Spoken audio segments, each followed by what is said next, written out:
नमस्कार, मैं नितेश सिंह, आप सभी का इस चैनल पर स्वागत है। आज हम बात करेंगे चैप्टर 3 क्लास 6 का जो साइंस है, इस सीरीज को आगे बढ़ाते हैं और हम बात करेंगे चैप्टर 3 के बारे में, जिसका नाम है चैप्टर का फाइबर टू फैब्रिक। जैसा कि हम लास्ट 2 चैप्टर कंप्लीट किए हैं, सबसे पहला चैप्टर था फूड। कहां से भोजन आता है, where does it come from, where does it come from, भोजन कहां से आता है। दूसरा चैप्टर था हमारा कंपोनेंट ऑफ फूड।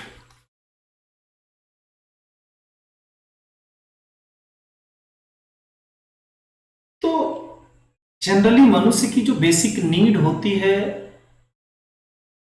सभी को पता है कि रोटी, कपड़ा और मकान, यानी भोजन, पहनने के लिए कपड़ा और रहने के लिए घर की बेसिक नीड जिसको कहते हैं, इस सभी को चाहिए होता है ये 3 चीजें। तो उसी आधार पर, उसी क्रम में हमने पहला और दूसरा चैप्टर जो है भोजन के बारे में पढ़ा। अब हम तीसरे चैप्टर में आए हैं, जो कि है फाइबर टू फैब्रिक, यानी रेसे से कपड़े तक, यानी हम बात करेंगे कपड़े की।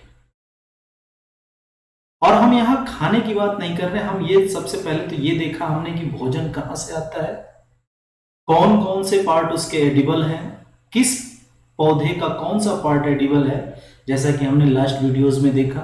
फिर उसके बाद हमने देखा कि जो हम भोजन करते हैं उनमें कंपोनेंट्स क्या क्या होते हैं और ये क्यों जरूरी होते हैं, इनकी कमी के कारण हमें क्या परेशानियां होती हैं।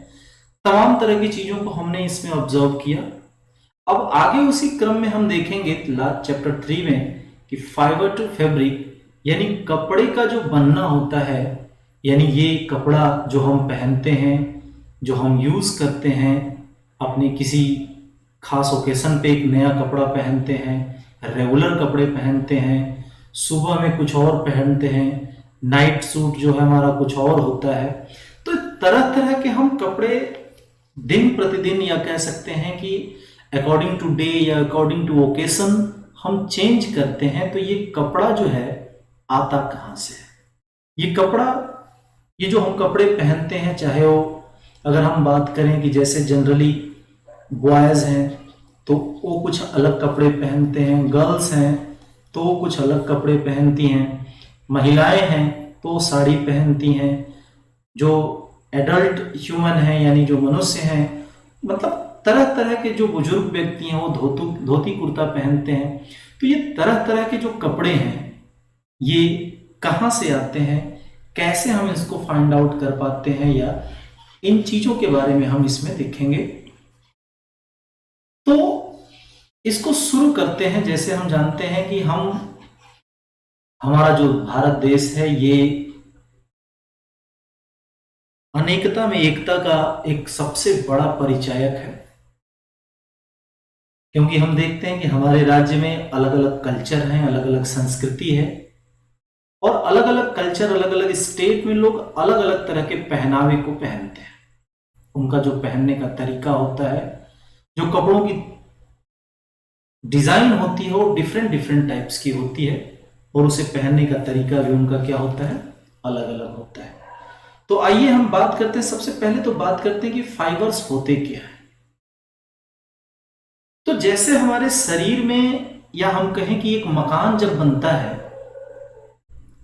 तो उसकी जो बेसिक यूनिट होती है, सबसे छोटी इकाई जो होती है उसकी, वो क्या होती है, ईंट होती है। हम हजारों लाखों ईंट को एक के ऊपर एक जोड़ करके, रख करके हम क्या बना देते हैं, मकान तैयार कर देते हैं, घर बना देते हैं। ठीक उसी प्रकार कपड़े की भी एक बेसिक यूनिट होती है जिसको फाइबर कहा जाता है। और फाइबर मीन्स होता क्या, अगर शाब्दिक अर्थ देखें तो रेशा होता है। अगर हम रेशे से ध्यान में लाएं तो कपड़े का वो सबसे महीन पार्ट, सबसे छोटा पार्ट जो एक साइड से निकलता हुआ प्रतीत होता है। जैसे अगर हम कहें कि इस कपड़े में जो ये कॉर्नर पे जो एक रेशा निकला हुआ एक धागा है, और उस धागे को भी अगर हम और थोड़ा ज्यादा कह सकते हैं कि एक्सप्लोर करें, तो उनपे से क्या निकलेगा, रेशा निकलेगा। यानी इस तरह से हम कह सकते हैं कि कपड़े का जो सबसे बेसिक यूनिट होता है, जब से सबसे जो है छोटा यूनिट होता है, छोटा पार्ट होता है, उसे हम क्या बोलते हैं, फाइबर बोलते हैं। जैसा कि देख सकते हैं कि all clothes materials are made up of long, narrow and thin structure, यानी लंबे, पतले और इतने सूक्ष्म स्ट्रक्चर से जो सभी कपड़े तैयार किए जाते हैं उनको क्या बोलते हैं, फाइबर बोलते हैं। और ये फाइबर्स जो हैं कहां से प्राप्त होते हैं, तो ये कुछ फाइबर्स जो होते हैं वो नेचुरल होते हैं और कुछ फाइबर्स जो है मैन मेड होते हैं। यानी कुछ जो है हमें प्रकृति के द्वारा प्रदान हो जाता है या प्रकृति से मिल जाता है, और कुछ हम खुद उस चीज को, उस फाइबर को तैयार करते हैं।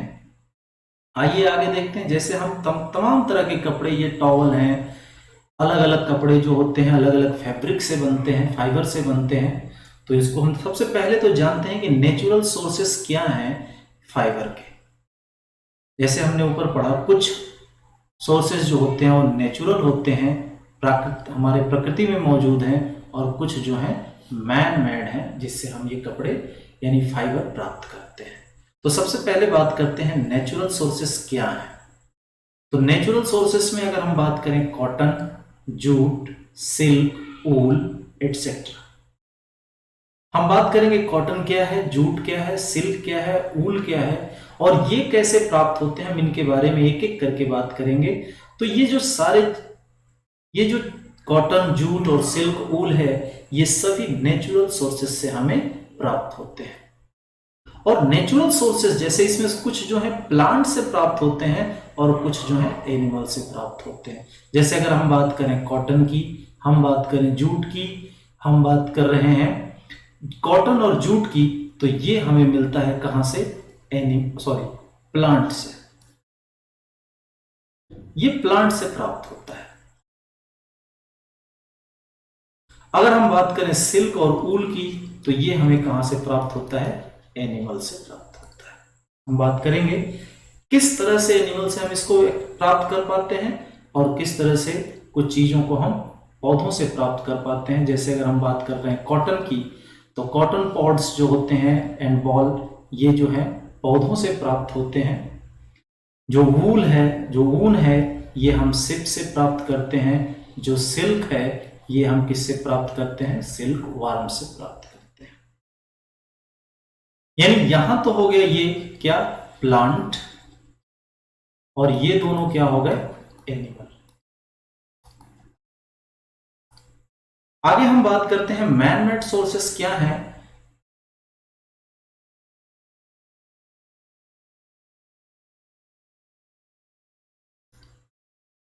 तो मैन मेड सोर्सेस देखते हैं हम यहां पे। तो मैन मेड सोर्सेस में हम देखेंगे क्या क्या है मैन मेड सोर्सेस में, पॉलिस्टर, नायलॉन, रेयॉन एटसेट्रा। ये सभी जो फाइबर हैं, ये पॉलिस्टर, नायलॉन और रेयॉन जो फाइबर हैं, ये मैन मेड मटेरियल से बनाए जाते हैं और इनसे फिर हम कपड़ों को बनाते हैं। जैसा कि आप देख रहे हो रेयॉन, इसे हम एक तरह से कहें तो एक आर्टिफिशियल सिल्क भी कहा जाता है। रेयॉन को आर्टिफिशियल सिल्क भी कहा जाता है। जैसा कि अगर हम देख रहे हैं, ये ऊपर पार्ट में हमने पढ़ा एनिमल में कि सिल्क जो है सिल्क वार्म से प्राप्त होता है, और जो एक आर्टिफिशियल सिल्क है, ये तो सिल्क हो गया क्या, एनिमल से प्राप्त, यानी कि नेचुरल है ये नेचुरल है।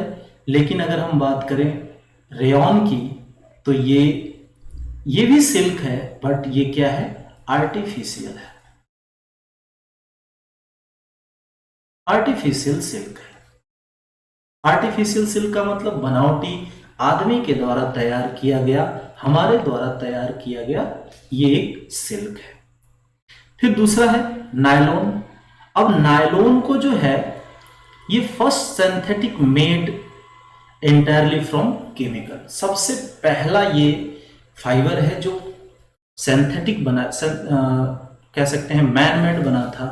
दूसरा है ये पॉलिस्टर, आर्केलिक, जैसे कि आप अपने घरों में देख सकते हैं, अपने बड़ों से पूछ सकते हैं कि पॉलिस्टर के कपड़े कैसे होते हैं, आर्केलिक के कपड़े कैसे होते हैं, नायलॉन के कपड़े कैसे होते हैं, रेयॉन के कपड़े कैसे होते हैं। उसके अकॉर्डिंग आप ये भी पूछ सकते हैं कि कॉटन के कपड़े कौन हैं, जो वूल है वो कैसे होते हैं, जो सिल्क के हैं वो कैसे होते हैं।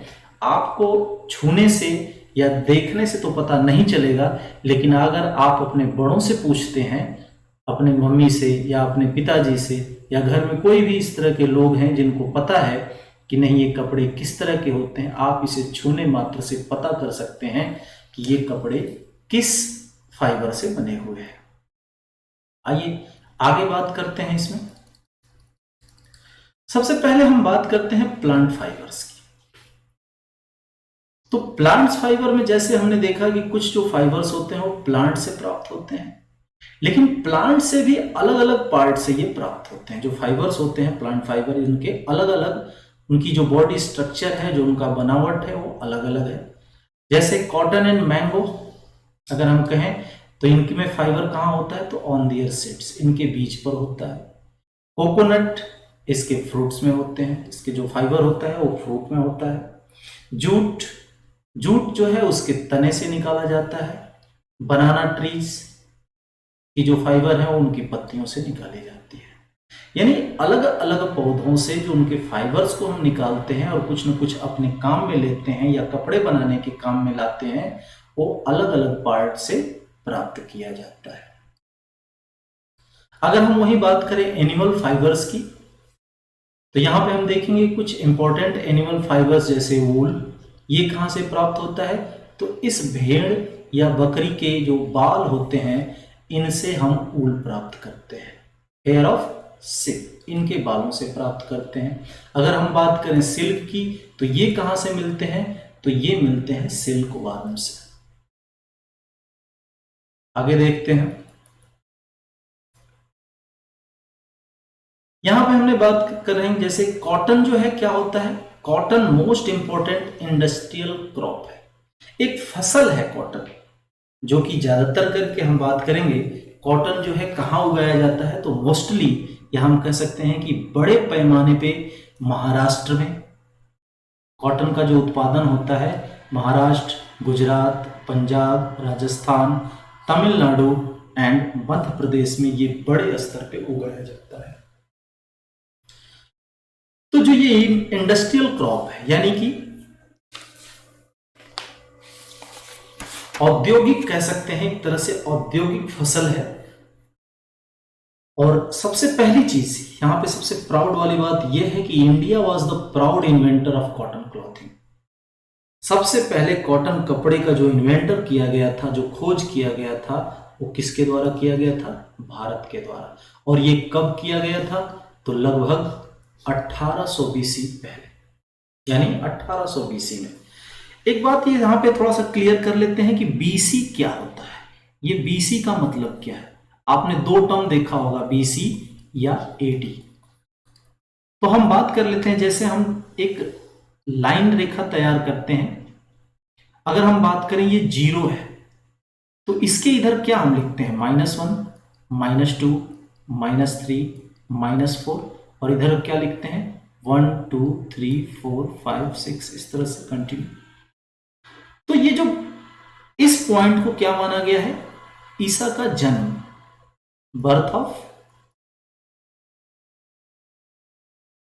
ईसु, ईसा मसीह का जन्म माना गया है, 0 सेंटर माना गया है। इससे पहले वाले समय को बोला जाता है बीसी, यानी बिफोर क्राइस्ट, और इस बर्थ के बाद वाले समय को क्या बोला जाता है, एडी, एनी डोमिनी। तो इतना ये समझ लीजिए कि जो 1800 बीसी का मतलब क्या हुआ, कि आज अगर हम 2021 में चल रहे हैं, जी रहे हैं, तो इससे और 1800 साल पीछे, यानी यहां से तो हम चल करके कहां आ गए, 2021 में आ गए, लेकिन इसके इधर और 1800 साल पीछे। तो अगर इन जो जोड़ेंगे तो ये हो जाएगा 1 2 8 3, लगभग 3821 साल पहले की बात है, यानी 3821 साल पहले से हम भारत में कॉटन का यूज कर रहे हैं। हमने देख लिया प्रोडक्शन कहाँ होता है कॉटन का, तो महाराष्ट्र में, गुजरात में, पंजाब में, राजस्थान, तमिलनाडु और मध्य प्रदेश में ब्रॉडली यानी बड़े पैमाने पर उत्पादन किया जाता है। दूसरी चीज देखते हैं क्लाइमेट कैसा चाहिए, इसको कैसा रिक्वायर होता है क्लाइमेट का, तो कॉटन प्लांट जो है गर्म क्लाइमेट चाहिए हो। कॉटन प्लांट को कैसा क्लाइमेट चाहिए, तो गर्म क्लाइमेट चाहिए हो। फिर बात करते हैं ये कब बोया जाता है, तो कॉटन प्लांट जो है early in the spring. Spring का मतलब क्या हुआ भाई, जो बसंत ऋतु है, यानी बसंत ऋतु शुरू होते ही कॉटन की बुआई हो जाती है, अर्ली इन द स्प्रिंग। फिर हम बात करते हैं इसको मिट्टी कैसा चाहिए, तो ब्लैक सॉइल यानी काली मिट्टी में यह एक्सीलेंट होता है, यानी इसके लिए सबसे बेहतर मिट्टी कौन होती है कॉटन कल्टीवेशन के लिए, कॉटन की खेती के लिए, तो ब्लैक सॉइल। फिर इसके बाद बात करते हैं कॉटन बॉल्स क्या होता है। ध्यान दीजिए जब कॉटन की बुआई होती है तो उसमें एक फल लगता है स्फेरिकल टाइप, यानी गोलाकार टाइप का एक फल लगता है, और वो फल वालनट जैसे कह सकते हैं, जो अखरोट होता है उसके शेप के जैसा होता है, लुक लाइक वैसा ही होता है, और उसी को हम क्या बोलते हैं, कॉटन बॉल्स बोलते हैं। जैसे देखिए फिगर में है, आपको क्लियर हो जाएगा। ये जो है कॉटन बॉल्स है, ये हरा है, यानी पौधे से लगा हुआ जब होता है, जब पौधे पे ये फल आती है तो ये उसके फल हैं, कॉटन का फल बोल सकते हैं इसे, इसको कॉटन बॉल्स बोला जाता है। और यही जब मैच्योर हो जाता है, थोड़ा और प्रौढ़ हो जाता है, तो ये ब्रस्ट होकर के खुल जाता है, जैसे इस तरह से खुल जाता है। और इसमें से क्या निकलता है, तो व्हाइट फाइबर्स, जिसे हम कॉटन या रुई अपने भाषा में कहते हैं। और फिर इस चीज को हम क्या करते हैं, सूर्य के प्रकाश में सुखाते हैं, और ये उस सूख करके क्या हो जाता है, फ्लफी हो जाता है, यानी और इसके जो ये रोए हैं ये थोड़े दूर दूर फैल जाते हैं, यानी रोएदार हो जाता है ये, और बड़े में फैल जाते हैं, खुल जाते हैं पूरी तरह से। फिर हम बात करते हैं कॉटन फाइबर्स की। तो कॉटन फाइबर्स हमें कहां मिलता है, कहां से मिलता है, तो cotton fibres are obtained from cotton bolls, यानी ये कॉटन बॉल्स है, ध्यान दीजिएगा, ये कॉटन बॉल्स है, जब ये मैच्योर हो जाता है तो ब्रस्ट हो जाता है, फूट जाता है, और फूट करके कैसा शेप ले लेता है, इस तरह का हमें प्राप्त हो जाता है।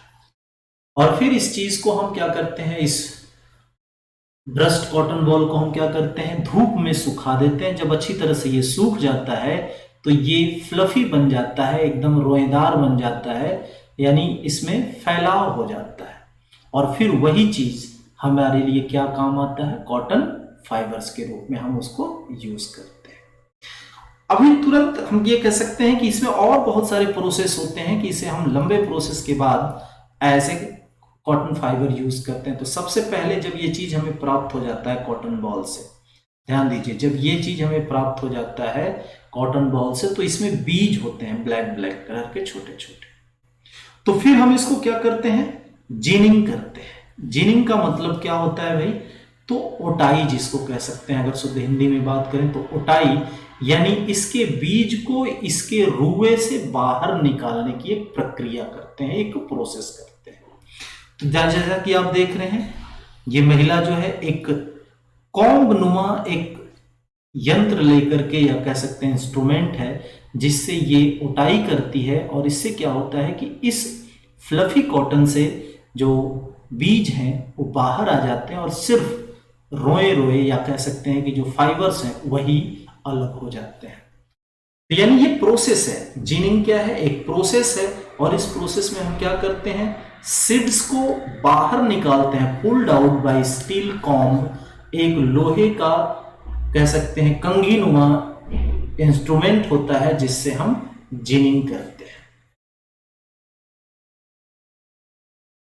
जैसा कि आप देख रहे हैं, ginning of cotton, separation of cotton fibres होता क्या है इसमें, तो कॉटन फाइबर्स को अलग किया जाता है, किससे, कॉटन सीड्स से। आगे बात करते हैं इसमें हम चरखा। चरखा क्या है भाई, तो charkha is a machine on which yarn was spun directly from ginned cotton in olden days. पुराने समय में, यानी अब तो बहुत कम यूज होता है ये चरखा, लेकिन पुराने समय में जब ये कॉटन जो है जिनिट करके निकाल लिए जाते थे, तब इससे एक रस्सी नुमा, एक पतला धागा नुमा यार्न तैयार किया जाता था। क्या करके? तो स्पून डायरेक्टली फ्रॉम, स्पून करके, इसको नचा करके, घुमा करके एक धागा तैयार किया जाता था उस रुई से, उस कॉटन से, चरखे के थ्रू। आगे देखते हैं, फिर उसका प्रोसेस होता है बेल्स। बेल्स का मतलब है एक बड़ा सा गट्ठर, लगभग 200 केजी के आसपास का एक बड़ा गट्ठर था, जो हम स्पून करते हैं उसका एक गट्ठर बनाते हैं, एक बड़ा सा गांठ बनाते हैं या बंडल बनाते हैं। तो जो जिंड कॉटन है is compressed tightly into bundle weighing approximately 200 kg called bells। यानी लगभग 200 केजी का एक बंडल हम तैयार करते हैं। किसका? जिंड कॉटन का। दबा करके, कंप्रेस्ड करके टाइटली उसको हम दबाते जाते हैं और एक बंडल तैयार करते हैं इस तरह का। ध्यान दीजिएगा, एक बंडल तैयार करेंगे जिसको हम क्या बोलेंगे? नाम देंगे उसे बेल्स। फिर आगे देखते हैं एक नेक्स्ट पॉइंट इसमें, स्लीवर क्या है। अब देखिए, जब बंडल तैयार किया जाता है तो इस बंडल से फिर क्या किया जाता है? Raw cotton from bales is cleaned. ये जो बेल्स है इसको फिर साफ किया जाता है। साफ करने के बाद कॉम्ब किया जाता है, यानी कंघी की जाती है, जिससे जो इसमें खरपतवार अटके होते हैं, लगे होते हैं, वो साफ हो जाते हैं। फिर finally strand by and finally converted into rope like strand called sliver. यानी रस्से पर बल दे करके, रस्सी में बल देना का मतलब क्या होता है कि ऐंठन देना। जैसे अगर हम कहते हैं कि ये रस्सी है, ऐसे ऐंठन देते हैं। आपने देखा होगा रस्सी पे इस तरह का ऐंठन होता है। तो इस तरह से ऐंठन दे करके इस बेल्स से हम क्या बनाते हैं? स्लीवर बनाते हैं। रस्सी को ऐंठ देते हैं या पतले पतले रोप में इसको कन्वर्ट करते हैं। A sliver is cotton is a loose strand or rope of cotton fibers। और ये क्या होता है? लूज होता है, बहुत ही ढीले स्तर पे, इसको बहुत ज्यादा टाइट नहीं करते हैं, ठीक है। एक ढीले स्तर पे इसको हम स्ट्रैंड कर देते हैं, ऐंठ देते हैं, ठीक है। फिर इसके बाद हम क्या लाते हैं? एक शब्द आता है हमारे पास, यार्न, धागा। और ये फाइनली अब धागा बनता है, जो कि हम जनरली देखते हैं कपड़ों की सिलाई के लिए यूज किया जाता है ना। तो यार्न जो है किससे बनाते हैं? स्लीवर से। स्लीवर इज पुल्ड एंड ट्विस्टेड। अब इस स्लीवर को, ध्यान देना, इस स्लीवर को क्या करते हैं? पुल्ड करते हैं, खींचते हैं और ट्विस्ट करते जाते हैं, ऐंठते जाते हैं, पतले पतले उसमें रेसे में निकालना शुरू करते हैं। और ये जो फाइबर हैं बन जाते हैं, यानी ये यार्न बन जाते हैं। किससे? स्ट्रॉन्ग थ्रेड या यार्न। फिर इसी चीज से हम क्या कन्वर्ट कर लेते हैं? यार्न में कन्वर्ट कर लेते हैं। और ये बड़े मजबूत धागे होते हैं, इससे कहीं ज्यादा मजबूत हो जाता है। कौन? ये धागे मजबूत हो जाते हैं। आगे देखते हैं, जैसा कि आप लोग देख रहे हैं, twisting of fibres into yarn increasing the cohesion and strength of fibers। यानी जो ट्विस्ट करते जाते हैं, जैसे हम उसको ऐंठते जाते हैं, रस्से में बल देने लगते हैं, उसमें ऐंठन डाल देते हैं, तो उसमें क्या हो जाता है? एक जुटता बनती जाती है और उस मजबूत होता चला जाता है। और धागा कैसा हो जाता है? मजबूत होता चला जाता है। जो कि ये चीज किससे करते हैं हम? तो हैंडलूम एंड पावर लूम्स। ये हैंडलूम्स और पावर लूम्स क्या है भाई? तो इन विलेज, गांव में, यानी छोटे स्तर पे जहां पे काम होता है, द क्लॉथ फ्रॉम कॉटन और वुवन और small scale known as handloom. और उसी धागे से, जहां छोटे स्केल पे, कम स्तर पर, या कह सकते हैं छोटे स्तर पे जहां कपड़े बुने जाते हैं उन यार्न से, उस धागों से, तो उस सिस्टम को हम क्या बोलते हैं? हैंडलूम बोलते हैं। यानी हाथ से कपड़ा बुनाई या हाथ से कपड़ा बुनना। जैसा कि आप देख रहे हैं ये महिला जो है हाथ से कपड़ा बुन रही है, ठीक है, तो इसको हैंडलूम बोलेंगे। लेकिन अगर वहीं ऑन लार्ज स्केल, बड़े स्तर पे जब हम कॉटन का क्लॉथ तैयार करते हैं और वो किस चीज से, मशीन से, तो उसे हम क्या बोलते हैं, पावर लूम।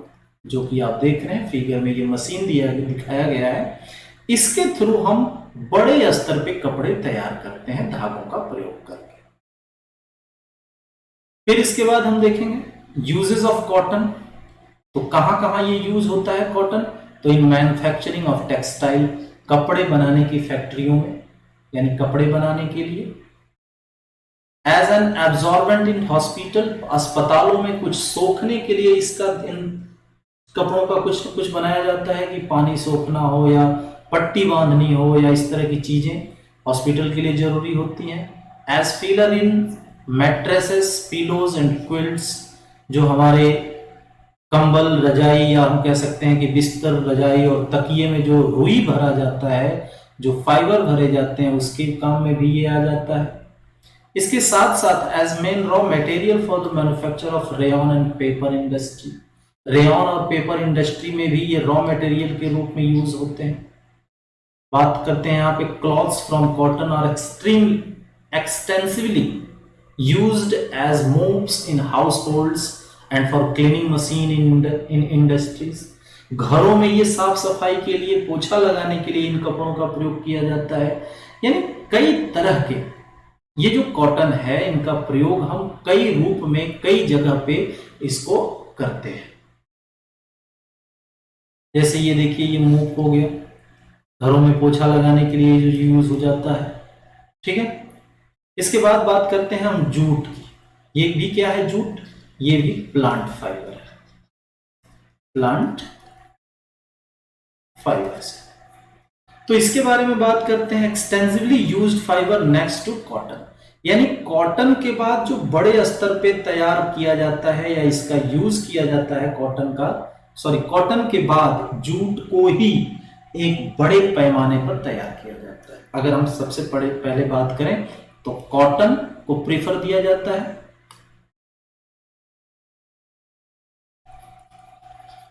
कॉटन को प्रीफर दिया जाता है कि हम कॉटन यूज करेंगे। लेकिन अगर इसके बाद कोई चीज यूज किया जाता है कुछ कपड़े बनाने के लिए, या कॉटन के बाद अगर कोई चीज हम फाइबर बनाने के लिए यूज करते हैं, तो दूसरा कौन होता है, जूट होता है। आप देखेंगे जूट का हमने जैसे बात किया था कि जूट के पौधे के स्टेम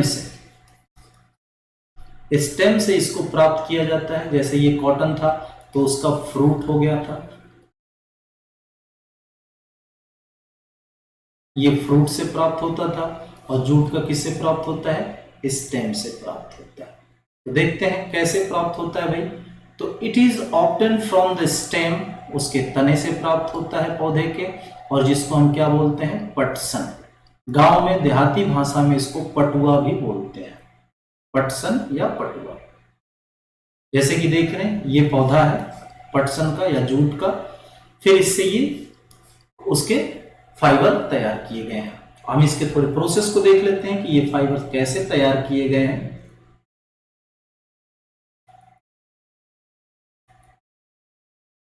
इन इंडिया, ध्यान देंगे, jute is mainly grown in West Bengal, Bihar, Assam. जो जूट है, अभी हमने ऊपर बात की, जो जूट है ये मुख्य रूप से पश्चिम बंगाल, बिहार और आसाम में बोया जाता है। इसका एक्सट्रैक्शन कैसे करते हैं, यानी इससे फाइबर कैसे निकालते हैं, तो सबसे पहले देखेंगे jute plant are cut at the time of flowering stage. जैसे ही इसका फूल आने शुरू होते हैं, जैसे ही जूट के पौधे में फूल आना शुरू होता है, इसकी कटिंग हो जाती है, हार्वेस्टिंग हो जाती है। उसके बाद अगर हम बात करें तो कट करके क्या किया जाता है, तो कटिंग प्लांट को ग्रुप्ड एट डिफरेंट प्लेसेस, छोटे छोटे बंडल बना करके अलग खेतों में अलग अलग रूप में ऐसे फैला देते हैं सूखने के लिए कुछ दिनों तक। जब ये सूख करके इनकी जो पत्तियां हैं वो क्या होती हैं, झड़ जाती हैं। ध्यान दीजिएगा, अगर हम ये बात कर रहे हैं, इनमें जो ये पत्तियां हैं, अगर हम इसको काट करके छोटे छोटे बंडल बना करके इस तरह से, अगर हम इस तरह से बंडल बना करके छोड़ दें खेत में ही, कुछ दिनों तक, तो कुछ दिनों बाद इनकी जो ये पत्तियां हैं ये टूट करके, सूख करके टूट जाएंगी, यानी इस डंठल से, इसके तने से अलग हो जाती हैं। फिर इसके बाद क्या होता है भाई, plants are tied into small bundles. फिर उन पौधों को छोटे छोटे बंडल्स में हम बांधते हैं, और बांध के क्या करते हैं, रेटिंग करते हैं। रेटिंग का मतलब क्या हो गया भाई, जिसको कहते हैं अपगलन या सड़ाना। आधा लगभग इसको हम सड़ाते हैं, और ये कैसे करते हैं देखेंगे। The bundle are made to sink in stagnant water of pond for few days when the gummy skin rots out to separate fibers.